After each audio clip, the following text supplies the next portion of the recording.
우리가 신앙생활을 하는데 지금도 율법주의가 팽배해 있는 것 같습니다.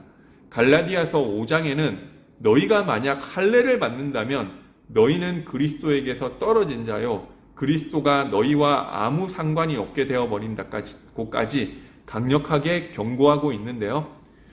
그러면 왜 율법주의나 율법 가지고 이야기하는 사람들에게 갈라디아 교인들이 이렇게 흔들렸고 지금 우리도 영향을 받고 있느냐 생각해 본다면 이 지난 화요일에 집회 때 유 목사님께서도 말씀하셨지만 그게 너무 맞는 이야기이기 때문에 그런 거예요. 5장에서는 할례에 대해서 경고하고 있지만 사실 구약 성경에서 이야기하고 있는 이 의식법 전체를 이야기하고 있는 거라는 거죠. 유대인에게 중요했던 것은 특히 할례나 이 먹는 것에 관한 음식 규정 같은 것들이었는데 그런 것들을 지키지 않으면 하나님의 자녀가 됐다 하더라도 떨어져 나간다는 식으로 유대주의자들이 주장했던 것입니다. 그런데 반대로 그리스도인이 가지고 있는 율법에서 자유한다는 것은 또 율법 폐기론으로 생각하는 경우도 있는데 그것도 틀린 거라는 거죠. 우리는 율법에서 해방돼서 율법의 행위로 말미암은 나의 의로 구원받는 게 아니고 그리스도의 의로 칭의를 받고 그리스도와 연합함으로 믿음으로 구원받는다 함을 믿기 때문에 내가 율법을 잘 행하고 안 행하고 이것 자체가 하나님 앞에 의가 아니라고 이야기하는데 그러면 그리스도인은 아무렇게도 살아도 되느냐 하는 게 오늘 살펴볼 그리스도인의 자유에 대한 내용이라고 할 수 있습니다. 5장 13절부터 다시 한번 읽으면 형제들아 너희가 자유를 위하여 부르심을 입었으나 그러나 그 자유로 육체의 기회를 삼지 말고 오직 사랑으로 서로 종노릇하라. 온 율법은 내 이웃 사랑하기를 내 자신과 같이 하라 하신 한 말씀에서 이루어졌나니 만일 서로 물고 먹으면 피차 멸망할까 조심하라. 바울이 여기서 이야기하고 있는 것은 너희들은 자유를 얻었지만 그리스도인의 자유라는 것은 그 자유를 가지고 자기 자신의 육체의 기회를 삼으려고 해서는 안 된다고 이야기를 하는 것입니다. 그리스도를 통해서 얻은 자유를 가지고 사랑으로 서로 종노릇하기 위해서 그 자유를 주신 것이라고 이야기하는 거죠. 율법주의에 대한 진정한 해결책은 그리스도인의 자유에서 오는 것인데요. 그리스도인에게는 자유가 있는데 그 자유는 성경에서 하지 말라고 하는 것을 마음껏 할 수 있는 자유를 말하는 것은 아니에요. 구약에서 말하는 의식법들은 전부 그리스도를 가리키는 이 몽학선생 초등교사이고 그리고 죄를 드러냄으로써 그 그리스도께로 인도하는 역할을 했고 이 도덕률과 이런 것들도 우리들이 그것을 할 수 없는 사람임을 드러나게 하는 것이죠. 율법은 죄를 알게 하는 역할이 있지만 그 안에서 하나님께서 주신 그 정신과 마음이 틀렸냐 물어본다면은 틀린 게 아니라는 거예요. 살인하지 말라. 이 틀린 게 아니라는 거죠. 근데 살인하지 말라는 걸 또 예수님이 뭐라고까지 이야기하셨냐면은 하나님이 살인하지 말라고 한 것 속에는 마음속으로 형제를 바보라고 하거나 마음속으로 형제를 미워하지 말라는 것까지 다 포함되어 있는 거예요. 살인하지 말라고 하는 율법의 조문은 없어졌다고 할 수 있지만 하나님이 그 살인하지 말라고 했을 때 줬었던 내 형제를 내 몸과 같이 사랑해야지 바보라고 없수히 여기고 내 형제를 미워하면 안 된다는 그 하나님이 하나님의 백성과 자녀에게 원하시는 그 정신이 없어졌다는 것은 아니라는 거죠. 우리가 할 수는 없지만 그것이 하나님의 뜻이 맞다는 말이잖아요. 그래서 그리스도인에게는 먼저 생각할 게 성경에서 하나님이 금하는 것을 행할 자유는 없다는 것입니다. 그리스도인이 간음이나 도둑질이나 거짓말하는 것이나 용서하지 않는 이 태도를 지속하는 것. 우리가 화나고 용서 못할 수 있죠. 근데 성경에서는 그것을 분을 내어도 하루를 넘기지 말라고 했잖아요. 분을 낼 수는 있는데 계속 품고 있지 말라는 말이죠. 말세의 악한 자들을 설명하면서도 분을 내도 그것을 삭히지 않는다고 하죠. 이 원한이 한번 맺히면 풀지를 않는다니까요. 그것들도 하지 말라고 하는 것입니다. 왜냐? 그게 근본적으로 하나님의 백성에게 하나님께서 원하시는 이 뜻이 아니기 때문에 그래서 이런 것들도 다 폐지됐다고 하더라도 나는 원래 그런 거 못해. 나는 연약한 사람이기 때문에 나 그런 거 안 해. 이런 식으로 방종에 빠지게끔 하는 것은 아니라는 것입니다. 이것을 먼저 기억해야 되고요. 두 번째로는 이 그리스도인이 자유롭다고 하는 것은 그러면 내가 이것을 하고 못하고 그것 때문에 두려워하지 말라는 것입니다. 율법을 잘 지키는 사람도 그 율법주의 교만에 빠지지만 못 지키는 사람도 못 지켰으니까 눌리고 죄책감에 시달리는데 이것도 율법주의예요. 그것도 그리스도인의 자유는 아니라는 것입니다. 잘못을 알았으면 이런데도 불구하고 나를 구원해 주신 하나님의 은혜에 감사하면서 그 생각에서 빨리 나오면 되는 거예요. 계속 붙잡고 있으면 이 그리스도인의 자유를 사탄에게 빼앗기는 것이죠. 하나님은 우리 그리스도인의 삶이 두려움과 죄책으로 특징되어지고 지배되기를 원하시는 게 아니라는 거예요. 그 속에서 그럼에도 불구하고 그리스도를 베풀어 주신 그 은혜 속에서 최상의 기쁨과 자유, 하나님으로부터 말미암은 즐거움을 누리면서 그분께 감사가 넘치는 것을 원하시는 것이지, 그렇다고 해가지고 이런 나를 구원해 주신 하나님께 감사하는 그것으로 가기 원하시는 것이, 그거 자기가 좀 못했다고 해가지고 계속 이 눌리기를 원하는 것이 아니라는 것입니다.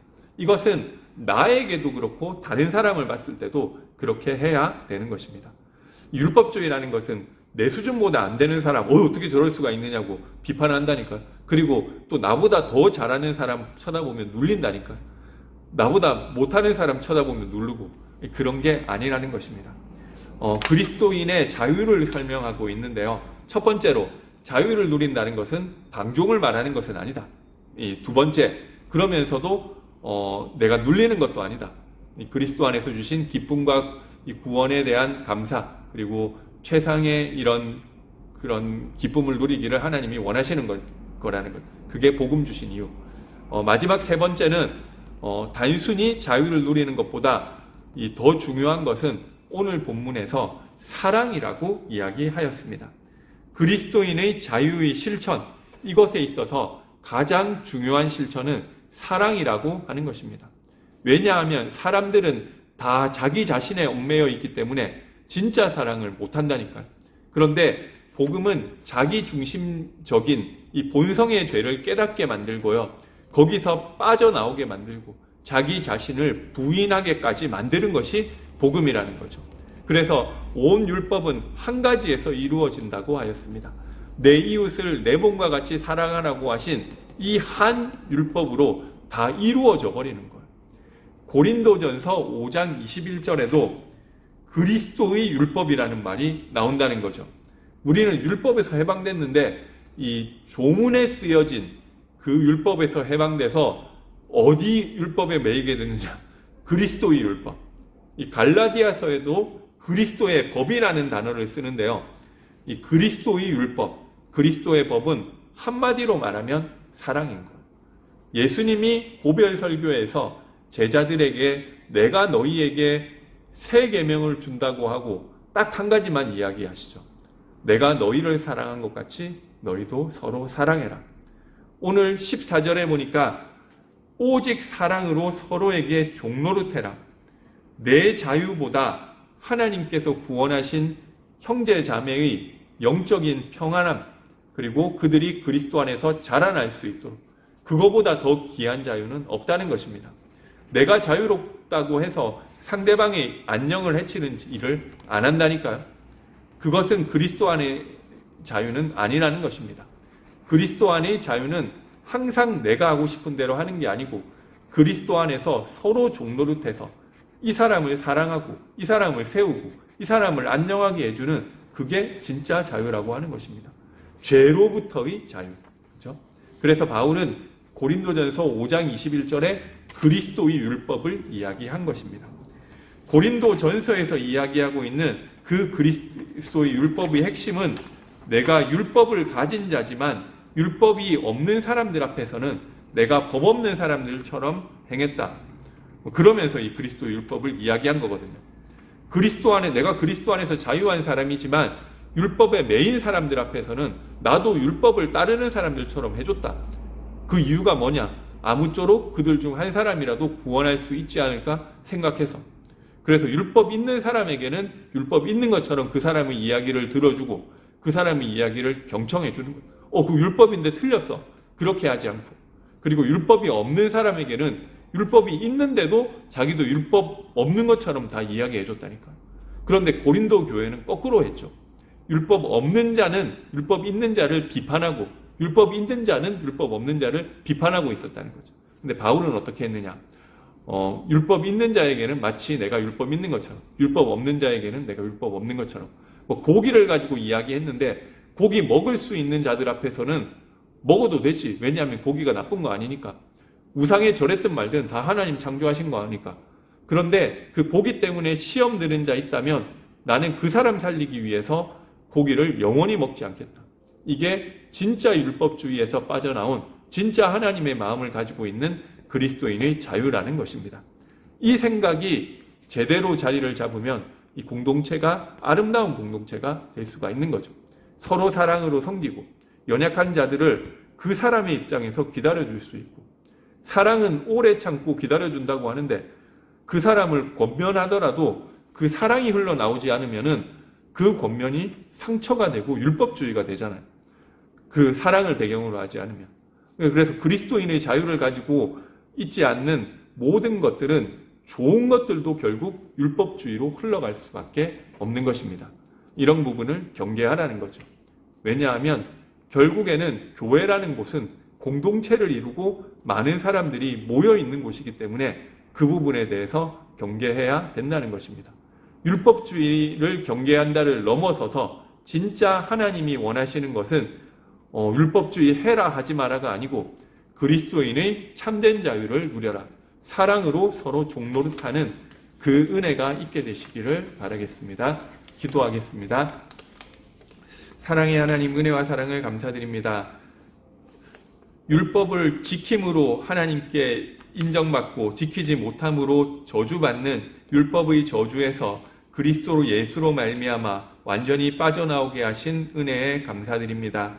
하나님께서 그리스도 예수 안에 주신 자유를 가지고 서로 종노릇하며 사랑하고 섬길 수 있도록 은혜를 주시고, 그리고 하나님이 가장 관심 가지시는 전도운동에 우리 인생의 방향이 맞추어지게 하여 주옵소서. 예수님의 이름으로 기도드립니다. 아멘.